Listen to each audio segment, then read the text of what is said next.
Okie dokie, folks. How's it going? This is Kyle Shaw, aka the Canadian Goose, and I want to thank each and every one of you for tuning in and checking out Monday Night Shaw this week. This week on the show, I have the TAW, that's Total Arctic Wrestling champion, and I'm talking about the Nolarbear. He decided to come on here and have a little chit chat with me, and I'm looking really forward to this. So please welcome Nolarbear.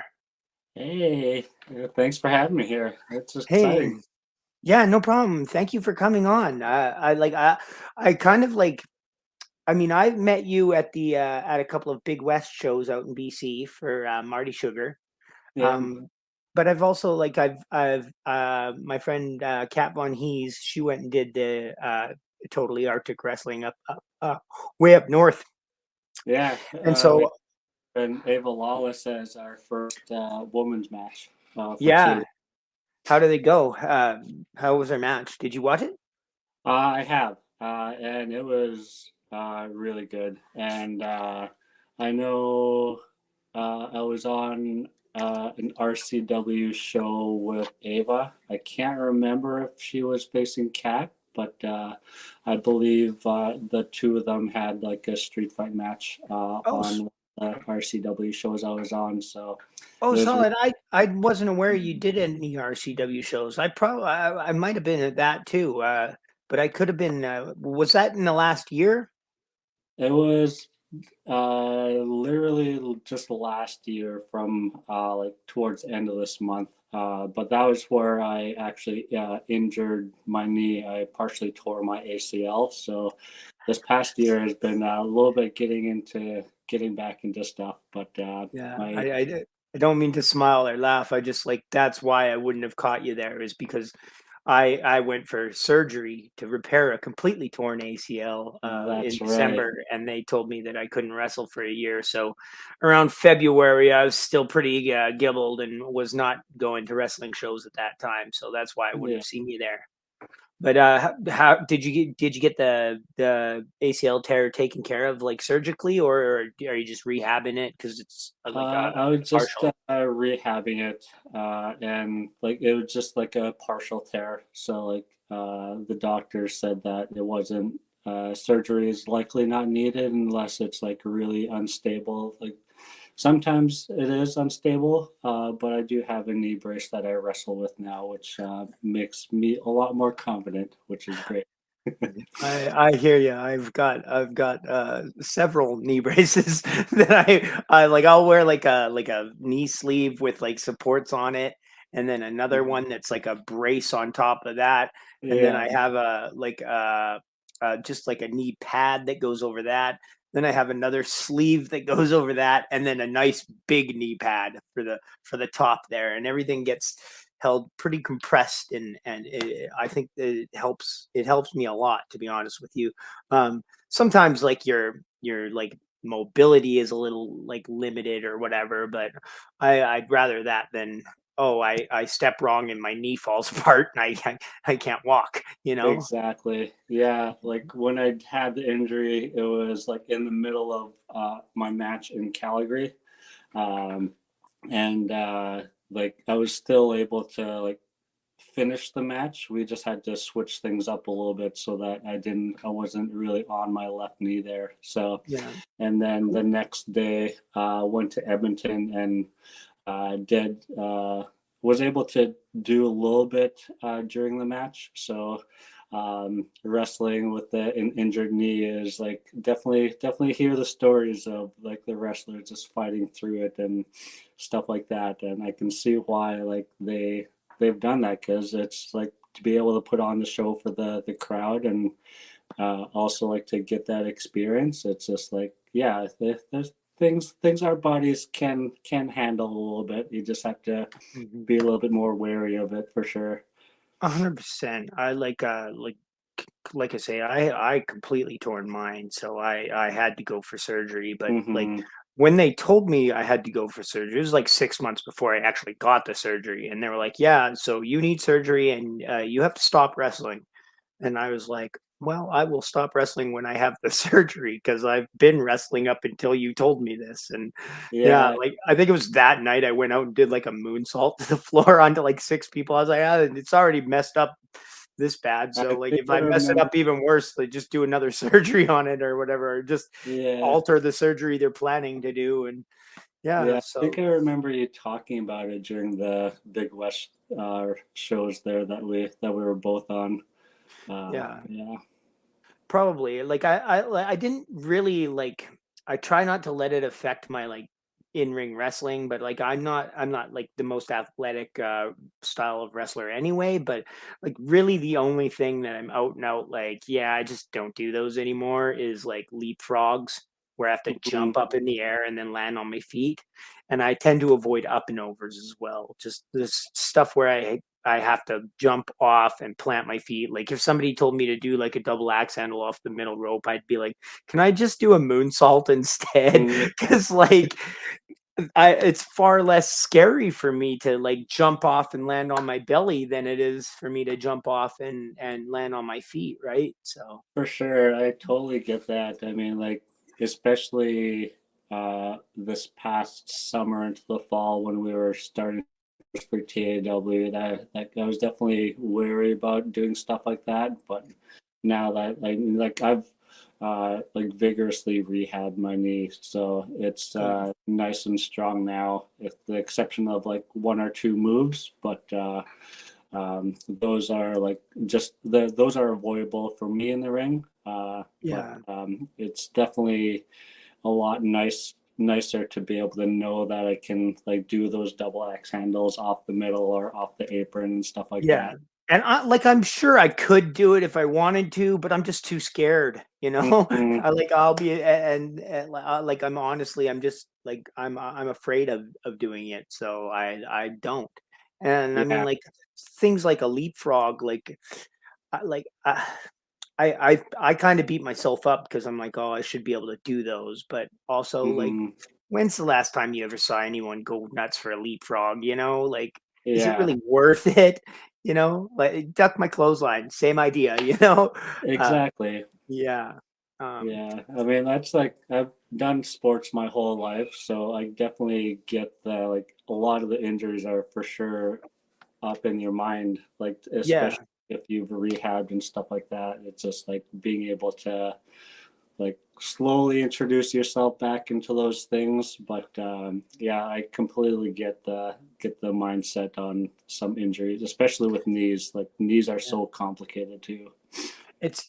Yeah, and it's just like you say, like there's not only the physical aspect where, oh, if you do something, again, it's gonna hurt, you know, Hmm. or possibly like debilitate you. There's like, yeah, like a mental aspect to it as well, and then that's like that. I think is, you know, I've really doubled down on my training lately, trying to get in there like every time there's a class or whatever, and just make Hmm. sure that I'm practicing and I'm staying like using my knees and Yeah. learning new stuff and trying to do cardio and get lighter, and you know, because like if you're a big fella like me, then that puts a lot of pressure on your knees, but like, you Yeah. know, so I've been trying to lose weight so that I can move around a little easier and whatnot. But let's get into this because like I'm really curious about TAW and stuff because Yeah. you guys are way up in the Northwest Territories. Am I right? We are. I grew up right along the coast of the Arctic Ocean, so the very top of North America, pretty much. And where we're based in Inuvik is like 100 kilometers inland. And to get from like Inuvik to Tuktoyaktuk, the other place I grew up in, is 150 kilometers of a road, and it's all gravel, dirt road. So a lot of times it can be a little rough just because it's not paved and stuff like that. And this winter with all the snow that we get, that we have gotten, it's more. We can say that it's been closed more than it's been open because of all the drifting snow and stuff like that.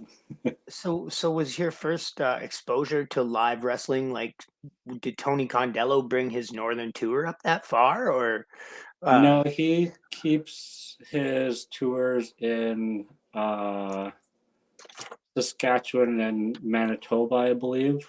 Uh, and it's like so basically like it they almost they might touch the Northwest Territories border, but they're in the very southern part of the territory, and we're right at the top there. so you guys like it must be just like absurdly cold there, like almost all the time, eh?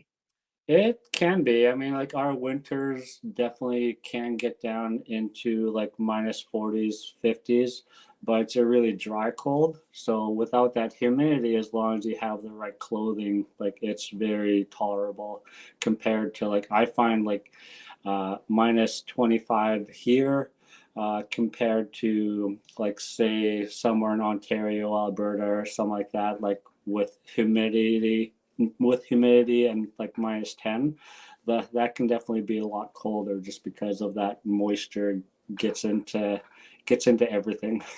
Yeah, 100%. We had like a cold spell here. It was a couple weeks ago, and it was like it got down to like minus 40. And Hmm. I like because I walk back and forth to training just because like the walking's good for me, so I do it. But like I did it one time and it was 20 below, and then the next day I was like, like the literally I'm wearing like a Yeah. scarf on myself because I know I have to bundle up in that cold of weather. But like by the time I got home, all the condensation had frozen, and like the scarf was like crusty, like a sock you have Hmm. too much fun into or something. And it Yeah. was it was like, oh boy. So after that, I started contacting other people that go to the school and being like, hey, you think I could get a ride today? you Yeah. know? Yeah. But yeah, Um, like here, like during the winters, it can get down to there, like minus 40s, 50s. But in the summers, it actually can get up into like 30s Celsius. And like this summer, like I'm sure you've seen like the wildfires in BC and Northwest mhm. Territories. Like even just this past summer with the all the heat and dryness that we did have this summer, like even the town that we're in now in Nunavik was put on alert to be evacuated because of how Oh, close one of the fires got here. And in southern Northwest Territories, like the three biggest like towns, cities in the Northwest Territories had to be evacuated. That was like Yellowknife, Fort Smith, and Hay River. And that is like close to like 60, almost 70% of our Northwest Territories population had to evacuate down to BC and Alberta because of the wildfires there. So oh it well. can get pretty hot up here.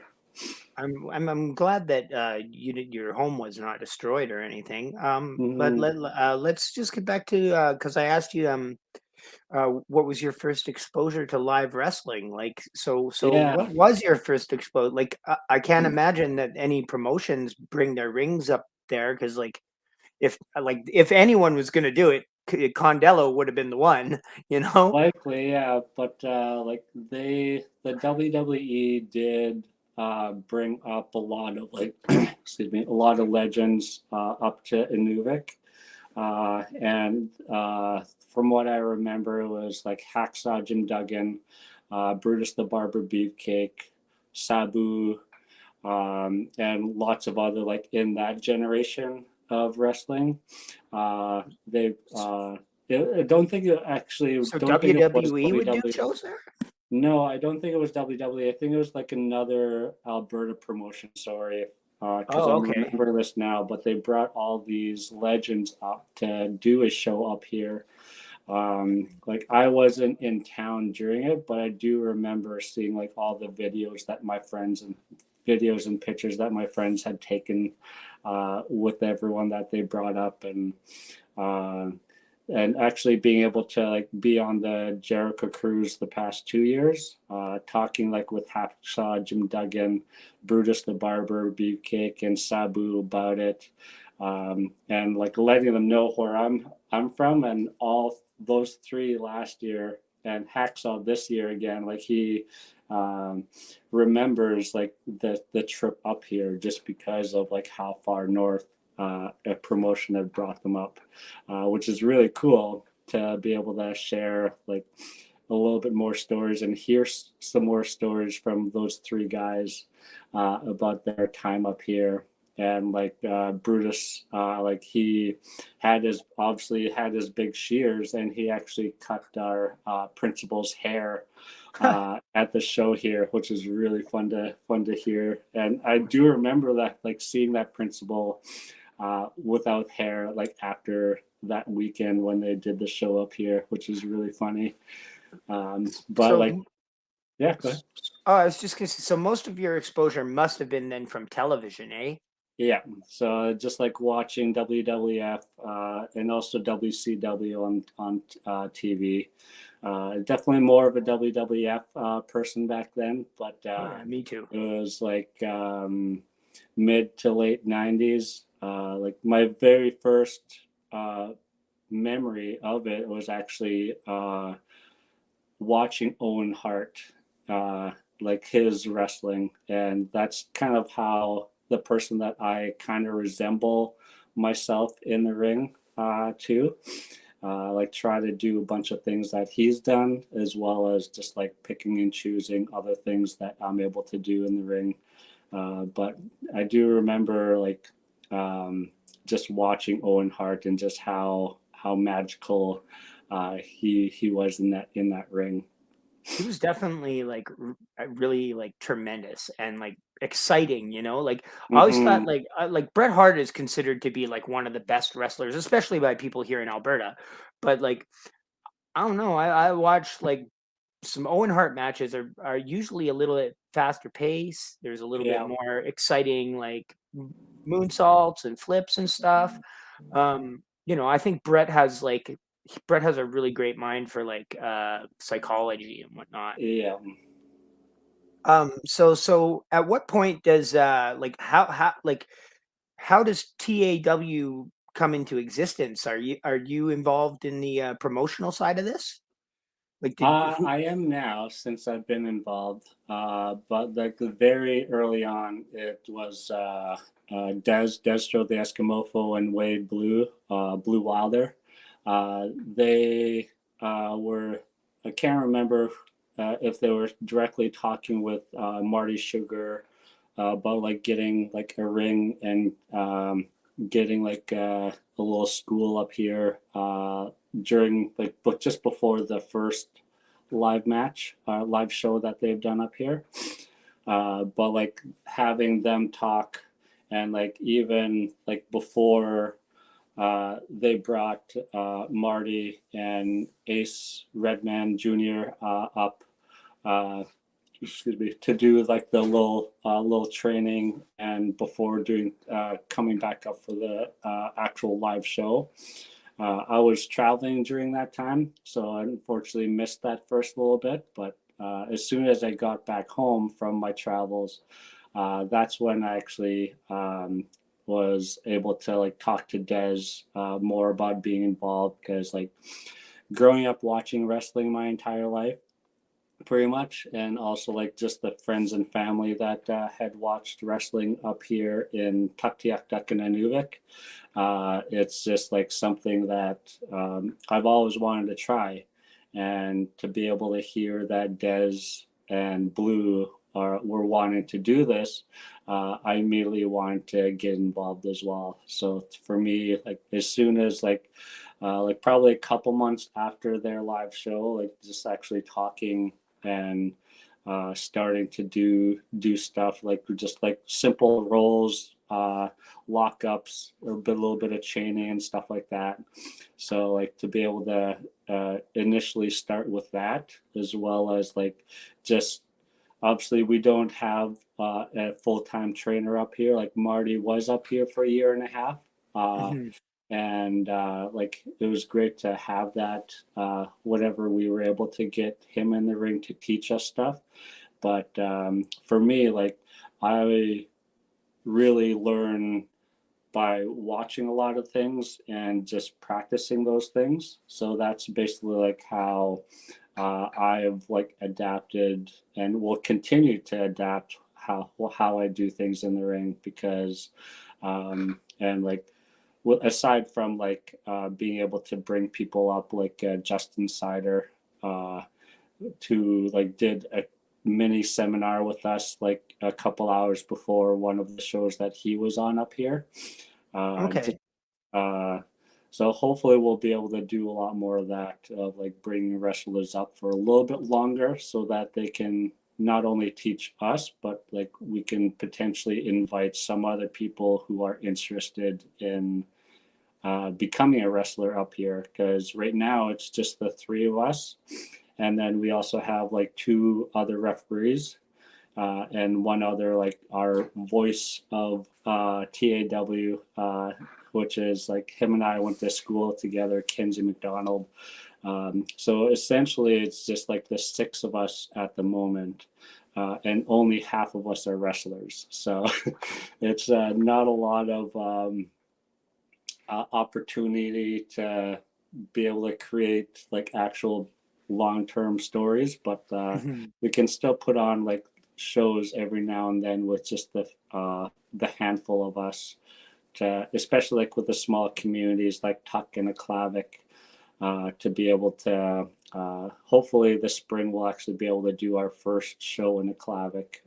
We're just waiting to be able to like actually plan that out. But yeah, it's just like the three of us, as well as like being able to bring up other people to potentially do seminars. That's one thing that I'm trying to do.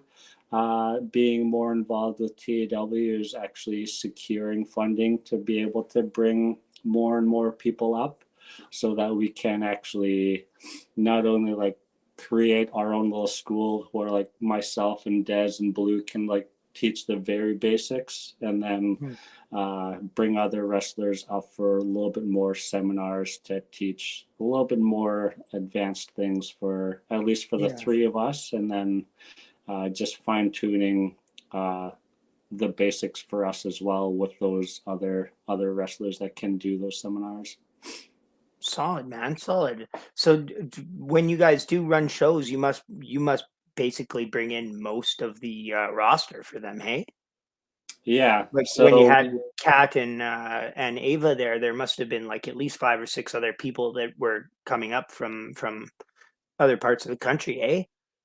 so during our shows, like we've only had at most uh six of us, because the biggest roster that we've had was actually a last show up in Tuck. So we brought three people. So Justin Sider, Ava Lawless, and Kat Von Hees, the three of them.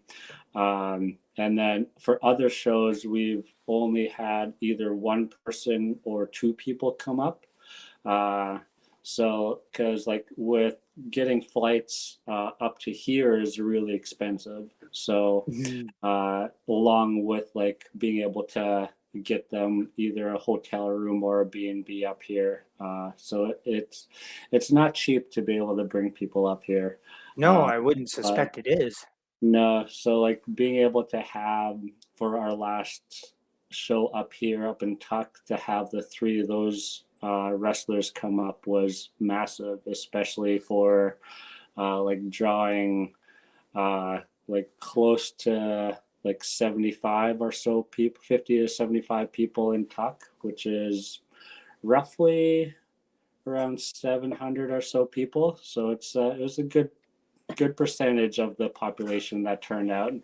And then even our Yeah. last show here in Inuvik, we had like 250 or so people out of like the 3,500. So we can Yeah. draw a lot of That's people. almost like 10% of the whole town shows up. Like if Exactly. we had that here in Edmonton, like I'd be probably asking for a lot more money. Yeah. You know, because Yeah. there's just like millions of people that live in the city, and like sometimes it's like, oh well, we got 60 people tonight, you know, Hmm. and then other times it's like, okay, cool, we filled the place. You know, I think Top Talent Wrestling, they just had 900 people on one of their shows. Hmm. I thought that was really impressive.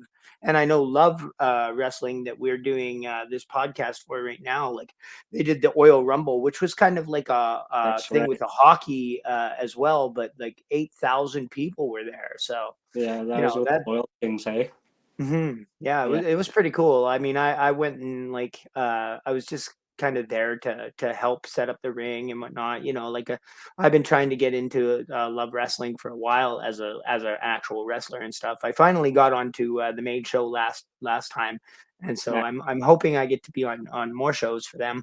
But like yeah, no, it was a great experience and like yeah, so it's like but I did there was one little thing I don't know like I don't but so I was there and MRB Michael Richard Blaze he's like my coach, right? And Hmm. he saw that I came and helped out and stuff and he's like, "Hey Goose, did you bring your gear?" And I was like, "Well, yeah, of course I brought my gear. Like that's the oldest lesson in the book, right? Always bring your gear." And he's like, "Okay, well, why don't you gear up? You can come out for the t-shirt toss and the puck drop thing with me." And I was like, "Oh, okay, cool."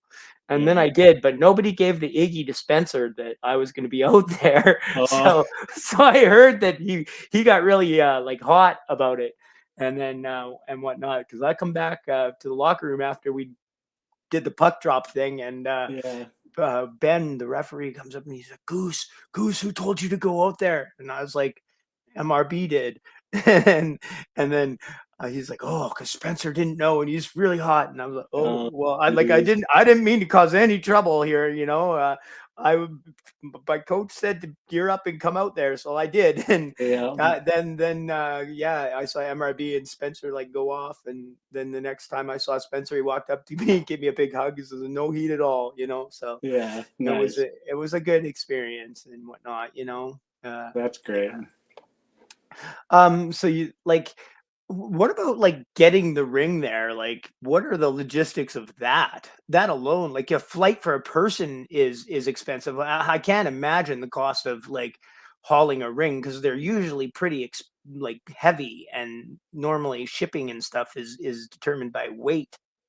They are, and we are really lucky with one of our really big sponsors, Northwind Industries. It's a trucking and transportation company. Oh, Uh, okay. so we have actually two rings. Our first ring was a boxing ring, so Oh, that was really stiff. yeah, It you wouldn't want to hurt, bump like in that. kicking, not really, no. But Blue and I, we've done some pretty crazy bumps in that boxing ring. But once we actually got the wrestling ring, it made things so much easier, so much nicer. And we were really lucky with Northwind Industries, like being able to, like, once we purchased the ring, they were actually able to help us out with bringing the ring up here. So they go up onto the Alaska Highway through Alberta and BC into the Yukon Territory, and then we have a highway called the Dempster Highway that goes from Dawson City all the way up to where we are here. And so yeah, it's one of the it is the only highway that you can actually drive to the Arctic Ocean, particularly here on North America, which is pretty crazy to think about. Yeah, that's wild. Can you tell me like I'm just wondering like when you do the shows and you only have like six people, is it like are you having like three matches on a show or is it like okay, hey, here's a mask, put this on and go wrestle twice, you Uh, know? yeah, so a lot of our shows, I've at least done double duty most of the shows, and sometimes like even done triple duty. Like with myself, I absolutely love doing that because like um, Justin Sider, like I remember bringing him up and him like just during our little seminar saying that like slow down, man. Like you have two matches tonight. They're just like, yeah, I know. And at the end of the night, like during that seminar and doing double duty during that show, Justin came up to me and said, like,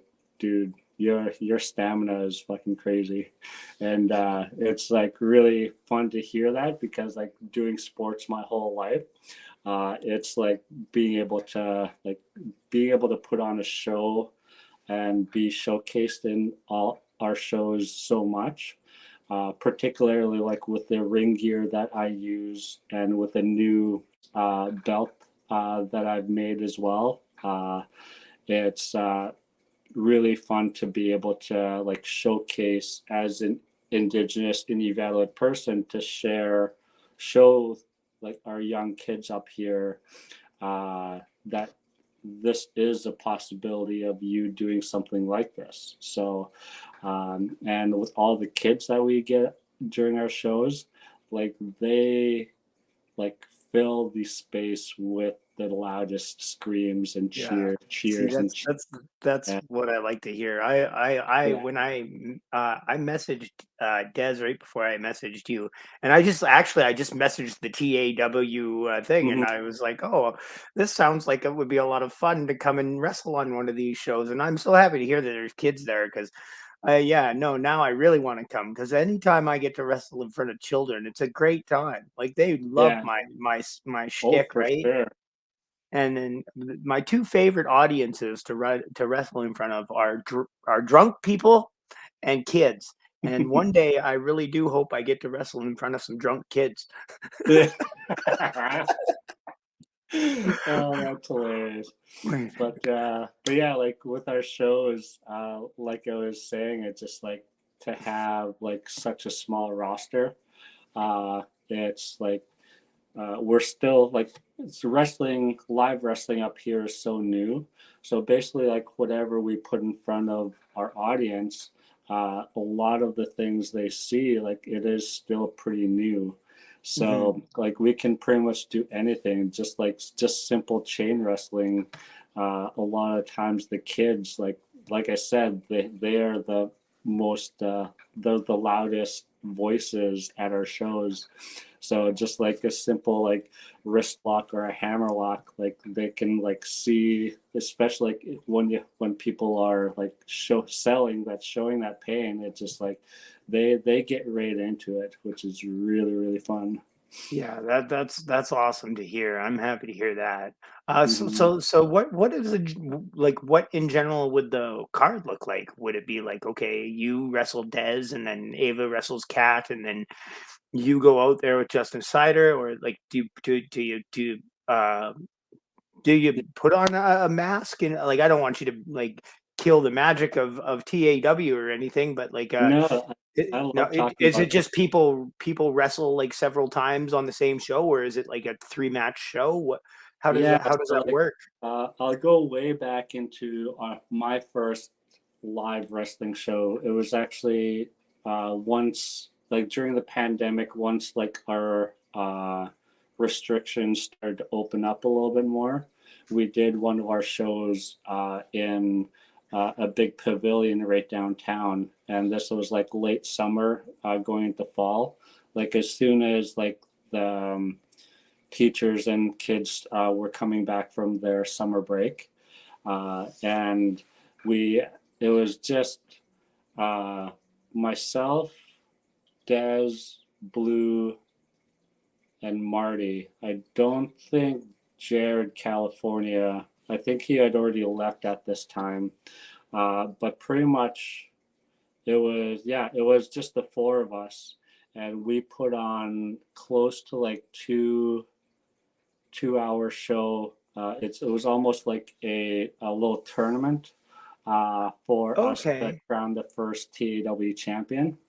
So like the first match, I believe, yeah, it was myself and Marty.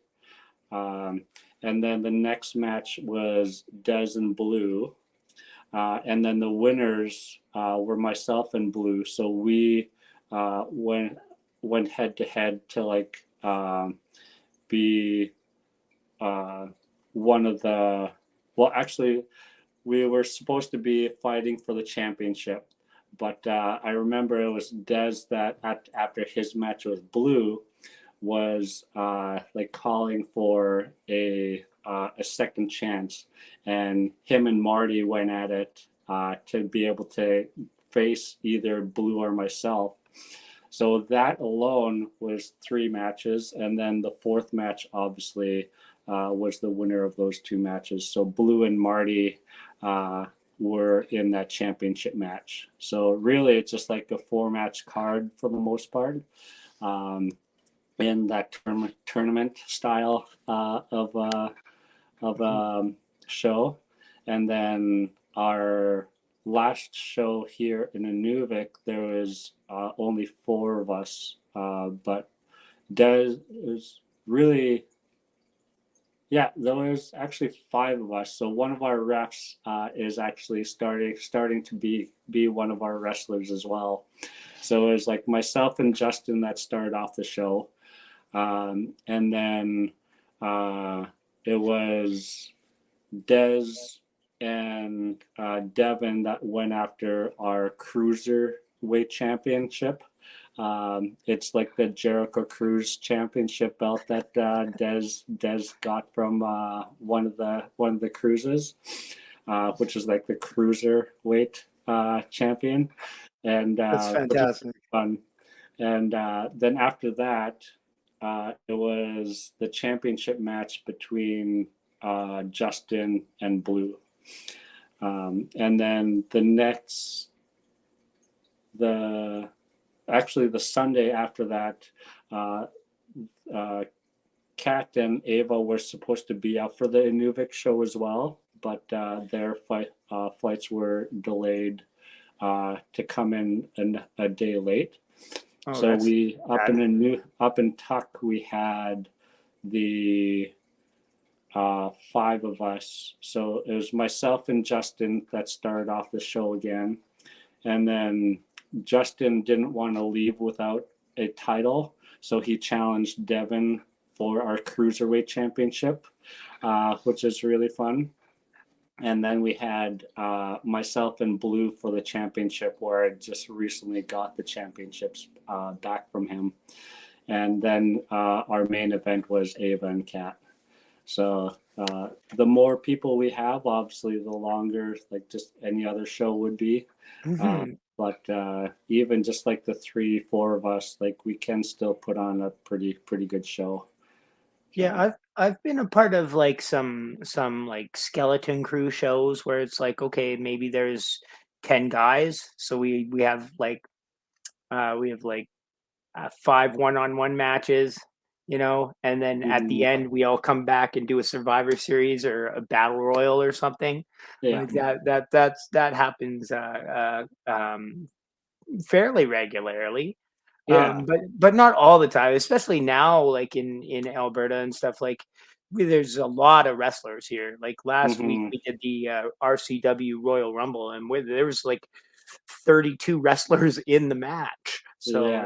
yeah, that's like there's enough people here that we don't generally have to do that sort of stuff. But occasionally, like if we're gonna go out to like Saskatchewan or whatnot, and it costs money for gasoline and stuff. So like the more cars that are going, the more it Hmm. costs the promoter to pay for all that stuff. So sometimes it's like, okay, we got 1 car from Edmonton coming and 1 car from Calgary, and we're gonna have 4 one-on-one matches in the Survivor Series. You know? Hmm. Yeah, and then Exactly. But yeah, but it's good like times. it is, and like I said up here, like since they like KW is really the only promotion that we've had up here, aside from like those legends coming up with one of the other promotions. But like that was like long ago as well. So like for even just like the kids and like even in my generation or older, like it's really like the first like really actual live wrestling shows that they're really seeing, to be able to like have like that skeleton crew, but also to be able to like even just be noticed, like just walking downtown that we have up here in our grocery stores and hearing like, "Hey, Nolarbear, what's up, Nolarbear?" And same thing like hearing from Des like, "Hey, you're the Eskimofo, right?"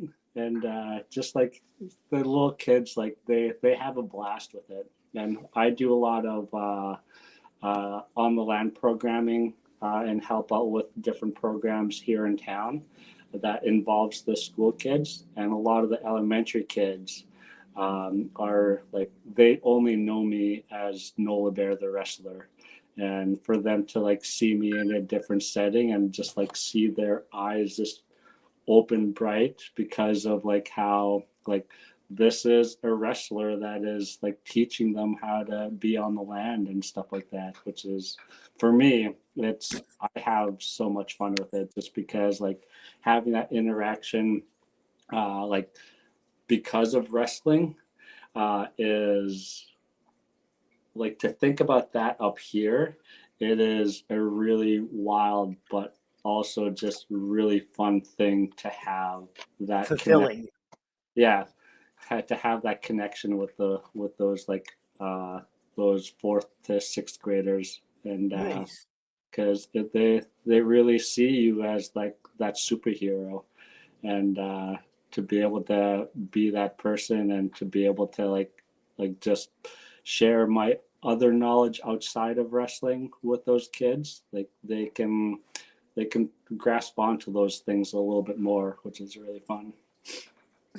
Can I'm just gonna ask you a little bit about like because I mean I assume you're not like your given name is not Nolar Bear, but like where did you come up with that character and whatnot? And like did when Marty came up, did he have you guys like doing promos and stuff? Do you guys have like a local TV thing or anything where like people in the town will be able to see you on TV going, "Hey, Eskimofo, I'm going to kick your butt this Saturday night at the pavilion in the middle of town," or whatever.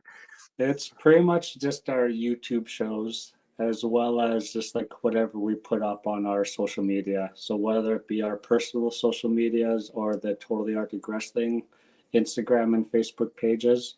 Uh, so like the whenever we post things, like not only people here at home, but obviously everyone else who follows us will be able to see those things. But the Nola Bear, it's like then it's actually been a nickname for me for a long time, basically since college. And I first went to college in 2007 or 2008.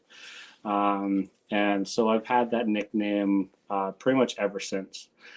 Because like with I went to college in Wisconsin actually. Oh, Uh, okay. and so like me sharing stories and of where I'm from, like so my friends they put my name, which is Noel, along just with like the bear, so like Nolar Bear, almost like Yeah. making it sound like polar bear, except just like adding my name into it. So that's how I got the wrestling name the Nolar Bear. I don't want to sound like super ignorant, but is are polar bears like an issue in your town? Like, do you have to watch out Um, and be careful that you don't get eaten by a polar bear or something? not so much around here because the Mackenzie River it flows into the Arctic Ocean. It's a really big river. It's the second largest river in North America, so lots of water, and with that is a lot of silt. So the right at the mouth of the river, it's really murky. So we don't get very many seals because they need that clear water to be swimming and Yeah, they don't want catching to food. swim in the So sludge. no, so therefore, like not very many seals in this region, so therefore not very many polar bears. Occasionally, every couple of winters or so, like there would be a polar bear that comes into the harbor of Tuktoyaktuk, and that actually happened when we actually had Matt Cross and Mitch Clark up here. Oh, I Uh, didn't know Matt Cross and Mitch Clark had come up there. they did, yeah. Which Is this uh, Matt Cross the guy that was like in Lucha Underground? yeah, exactly. Did he wrestle against Mitch Clark? He did up and tuck, and then here in Nuvik, I was actually able to wrestle Matt Cross, which was really fun. Yeah, that's gotta be cool. I Yeah. remember seeing videos of him wrestling Josh Prohibition in like Yep. CZW in like 2002. Like, and they would Exactly. do all kinds of crazy stuff. Like he would hang off the ring post and just drop. I was like, yeah, Hmm. no, they would. I thought those guys are phenomenal. I had no idea that they'd come there, and Mitch Clark he's one tough hombre too. Oh yeah. Like like he's like one of these people that like legitimately like scares me and intimidates me. But I mean, Yeah. not because he's trying to. He doesn't, he's not walking around being a dickhead or anything. No. I'm just like, oh yeah. Like I actually had a match with Mitch once, and I No. was terrified, Yeah. terrified. I was like, Yeah. if I accidentally potato this guy, he is going to murder me. Yeah. you know? Yeah, it was really fun because like wrestling with the both of those guys was awesome. Like to be able to like Matt Cross and I tagged against Mitch and Blue, and to be able to like be in the ring with the both of them was super fun. Which like I give like just being able to reach out to Mitch before going down for the RCW shows was I was very grateful to be able to get that experience, even though I Yeah. got injured, but still to be around that locker room. I learned a lot just being around that locker room for Yeah, sure. I mean, I do want to clarify too that I was training with Mitch one time, and I gave him a small package, and I accidentally kneed him in the nuts. And Yeah, like I say, I was terrified to hurt this guy, but he's a tough dude, so he just kind of blew it off, and like he, you know, growled a little bit, and then of yeah, course. don't do that again. Okay, okay, yeah, no, I Yeah, didn't mean to do it in the first place. I apologize, and yeah, but yeah, no, I think he's fantastic. yeah. Has there been any other like notable or at least even people that I might know who have come up there? Because like I know We've Ava had and Kat and Mitch. I don't know Matt Cross, but I've heard of him.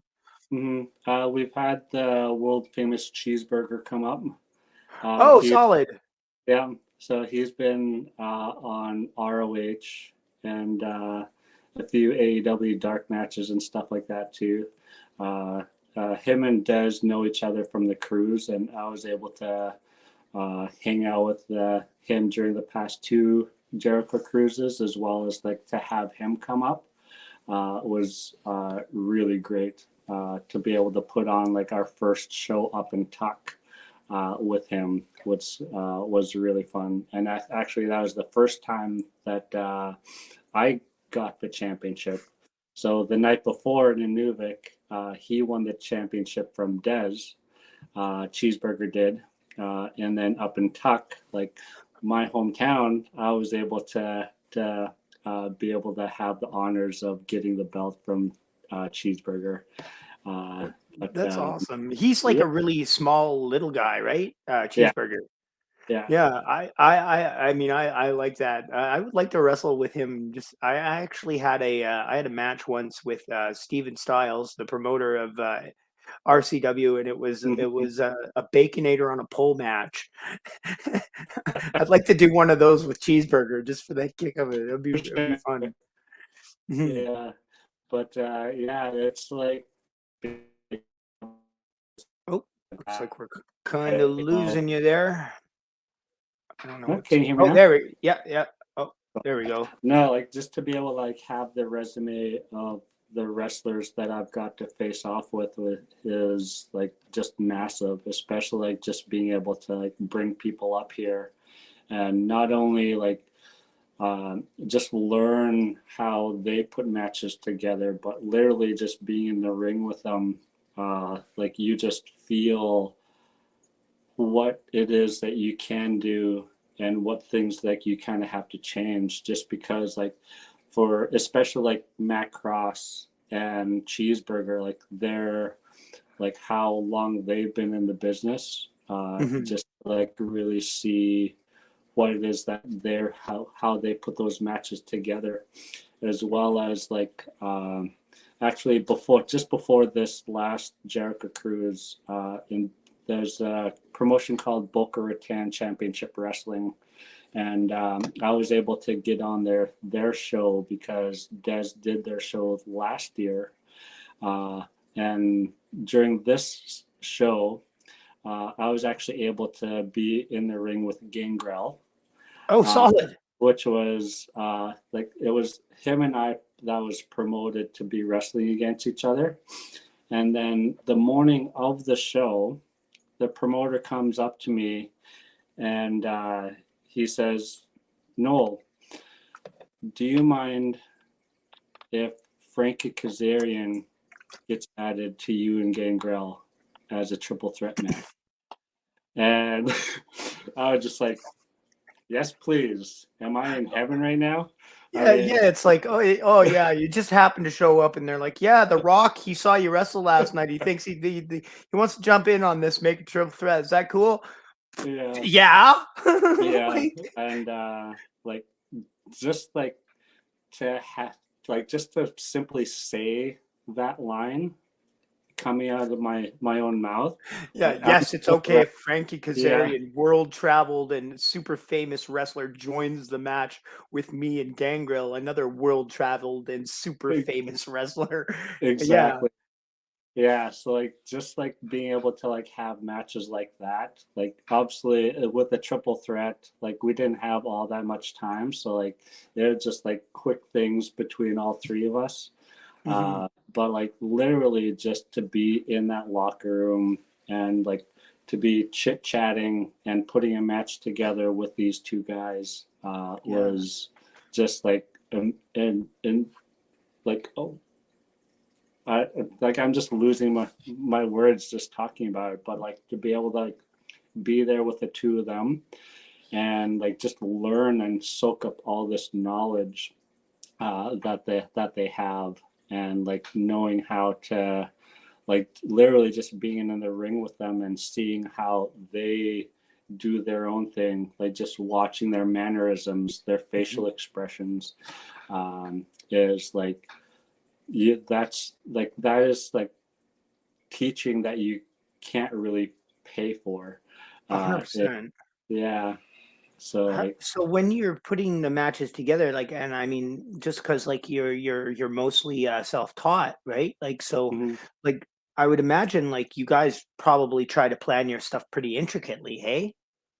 For the most part, yeah. I mean, like uh, when I think it was when Matt Cross came up, I've already had like my comeback and stuff like that planned out, and basically like we just worked around that, and basically the same thing, um, being able to work with like Gangrel and Kaz, like them seeing the things that me telling them what I can do, Hmm. like as a baby face to be able to like share, like come to them with things that I can do already, Hmm. like not only them but like all the other wrestlers that I've recently wrestled against, they say that that is just exactly, especially like being only 4 years into the business, as long as like you come to like a well-known wrestler or like who's been in the business for a long time, when you come to them with those kinds of things and just accept everything else that happens in the match, like Hmm. that is all that they really ask for, is to, like, for you to be ready to present what you can do, so that you can structure the match Yeah. accordingly. And like as like our ring up here, like whenever it is set up, I do go into practice certain moves so that I know I'd be able to do those moves in an actual match. And slowly, there'll be some really fun things that I'll be showing in the rings coming up, which I'm Solid. excited for. Yeah, I recently added the HONK and Rana to my arsenal, and Nice. yeah, it's just Rock it's is so much fun to do. Yeah, I mean, I'm not super agile or whatnot, so when I do something like that, people are like, "Oh, we didn't see that one coming," you Mm-hmm. know. And then usually I'll follow that up with a flying head scissors and a suicide dive, and then Yeah. they're like, "Okay, maybe he doesn't suck as bad as we thought he did," you know. Right. Yeah. But yeah, I mean, But like I remember like cuz like I've had like 150 160 matches, right? So mm-hmm. um like I remember the first time I ever walked up to a guy, it was Dead Zone, a Yeah. local guy here who wrestles in a Deadpool costume. Mm-hmm. And I said, "Hey man, me and you are wrestling tonight. What do you want to do?" And he like looks at me and he goes, "You know how to wrestle. I'll see you in the ring." That was the plan for the match. I was okay. All right. I was like, oh, wow, this is gonna be interesting, you know, Yeah. and it was like, you know, it was a learning experience for me because it kind of like it came to a point where I was like, I was getting my butt kicked. You know, Mm-hmm. he was giving me a couple of things, but not much, and I was pretty much, yeah, just getting my butt kicked, and I realized, okay, if I don't fight back here, I'm just gonna look like a fool. So like, there was one point where I muscled him into the corner and started feeding him some shoulder tackles and stuff, and yeah, and then eventually, like ended up having several more matches with him, and like the last match I had before I went down with my knee injury, it was the second last one. It was me as an evil Santa Claus against him as Dead Zone, and he literally is like, okay, the finish will be I spin kick, you duck, I spin kick again, you duck, I spin kick again, and this time when you duck, I'm gonna small package you and pin you. I was like, okay, cool. And then the rest of it, it was like, oh yeah, we'll just call it out there.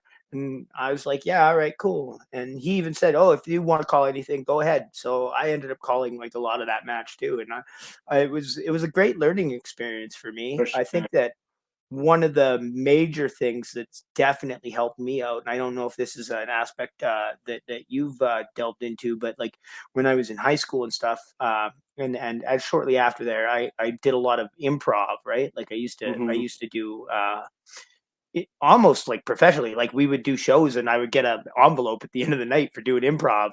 And Nice. so I just kind of like when he said that, and I was like, okay, this is now just become an improv exercise. Remember the rules of improv, and you know Mm-hmm. you'll survive it. And that's pretty much how I went about that. Like has that situation happened to you where it's like, okay, we're just gonna call it out there? I mean, I would Not so imagine much with like just because Gangrel, it's he, you know, you tell him what he can do, what you can do, and then once you get out there, he like there's guys that can call things to you. So like as you're taking the first clothesline in the comeback, they'll be like, okay, elbow, and then you get up, and you take the elbow, and as you're mhm. doing that, there'll be a hip toss, you know, like Yeah, like with that, it's I'm getting a lot better at doing that with just the wrestlers that I'm been recently wrestling. But like with Des Blue and I, that is one thing that we actually practice whenever we're like at the ring. It's like obviously we do our warm ups and stuff like that, and then like the first thing we usually do is just like make up a 5 minute match or so. Like the third person has the clock. Like we are doing the wrestling, we're just calling everything as we're going, whether it be chain wrestling or like uh, whip you into the corner, hit you with the splash, or I miss the splash and you take over and stuff like that. It's like really fun to be able to like Blue and I know each other so well in the ring now. It's almost like because but like he likes to plan out the matches a lot, but I like go over the match a few times with him, but sometimes like both of us have gotten lost and I just start calling things out. Like it's either I'm doing moves on him or I tell him to do moves on me that I know he's comfortable doing on me. So in that way, for myself to be like the ring general for TAW is really fun to be able to be able to do that. It's just like yeah. shows like how like even like getting praises from Justin Sider in particular, like seeing how much I've grown, uh, like just like him watching our stuff on YouTube as well as like being in the ring with him a few times, is like to be able to get the praises from him, is like amazing to like it's just such a great feeling for sure. Yeah, there's definitely like there's a lot of satisfaction when your coach is like, "Oh, good job, way to go," like Mm-hmm. you're yeah, I completely I understand where you're coming from on that. I just wrestled MRB, who's my coach, and it was Mm-hmm. the first time we've ever had like a singles match. And he's done like WWE, Mm-hmm. he's done like, game changer wrestling, like he's been in some big promotions just doing like one-off matches or whatnot, but like he's pretty well considered to be like the best guy in Alberta. Yeah. And there was a time where I was pretty much considered to be like the worst guy. Um, I don't think anymore, especially like the people have come to realize that I have really good like crowd work and stuff. Yeah, Um, but like I was super nervous, but he for kept sure. me on track and everything. And like afterwards, it was like, oh, that was really good and everything. So I was super super proud of that. We've just hit the 1 hour mark. I don't want to keep you too much longer, but I do want to ask you like about the Jericho cruise. Like, Hmm. how did you get involved in that? Did you guys did you wrestle on the Jericho cruise?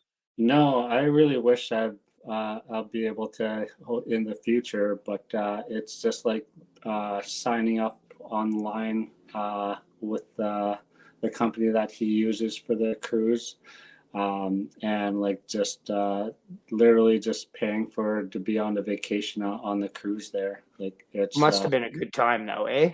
it is like he has a lot of things going on the boat, which is like a good variety, all the way from like the wrestling itself to a lot of different bands like doing sets on at different parts of the boat, as well as like he usually has a lot of comedy sets going on as well, and just like other small games and stuff like that that a bunch of the wrestlers are taking part of, which is really fun.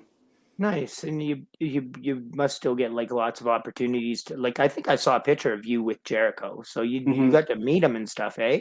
Yeah, yeah. Usually, like with the at least like the pre-sales and stuff like that.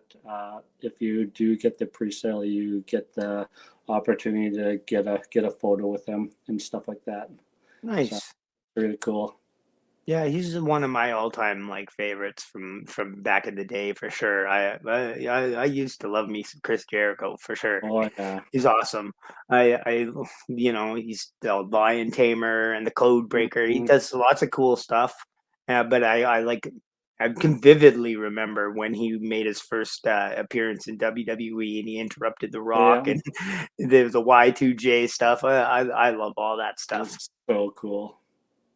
Right on, buddy. Well, I want to thank you for coming on the show today, and like I say, I hope that we get to do some shows together again soon, whether it be for Marty or up in TAW or back here in RCW or even Wrestling. I have no idea where, but I hope our paths cross again. Definitely. We could team up. I Oh, actually I'm starting I'm trying to pitch the idea of me and Wolf Boy Will Matla sweet. becoming the Zoo World Order, and Yeah, we could use a Nolarbear on our zoo animal tag team. I would love that. That'd be so fun. Yeah, it'd be fun. So I'm trying to get him into RCW, and we'll see what happens in LPW. They've put us with Eli Surge, and we're really stoked for that. And I don't want to step on Eli's toes and be like, yeah, no, we should do our animal thing instead. And then Mhm. no, I'm happy to do whatever Eli wants, but yeah, no, Yeah, I think it would be a lot of fun. I know definitely. I would Marty love would to. go for it. Marty would definitely go for it. I would definitely love to do more stuff in Alberta and BC, because like to be able to like do like thrash and Big West and RCW, like to be able to be just in different locker rooms, like it's really Mhm. fun to be able to have those experiences for sure. Yeah, So and it's great. It's a great learning opportunity to work with like different people at different levels of definitely, skill and whatnot for sure. You know. yeah.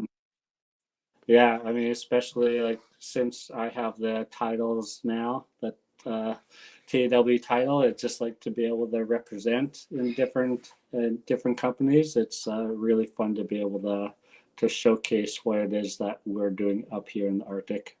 Yeah, solid, buddy. Well, like I say, I hope our paths cross again soon. And Definitely, I'm sure they will. yeah, I thank you very much for coming on the podcast here, and hopefully we'll be able to do this again too. Because like, Oh, for sure. yeah, I feel like we could keep going here, but I don't want to stretch it out too long. But we'll save some for the for part two. Definitely, that'd be All great. right, I'm game thank for this anytime. thank you very much for being on the show. I'm Kyle Shaw, the Canadian Goose, and I've been with the Nolarbear. You're watching Monday Night Shaw right here on Love Pro Wrestling. So we'll see you next time. Yeah.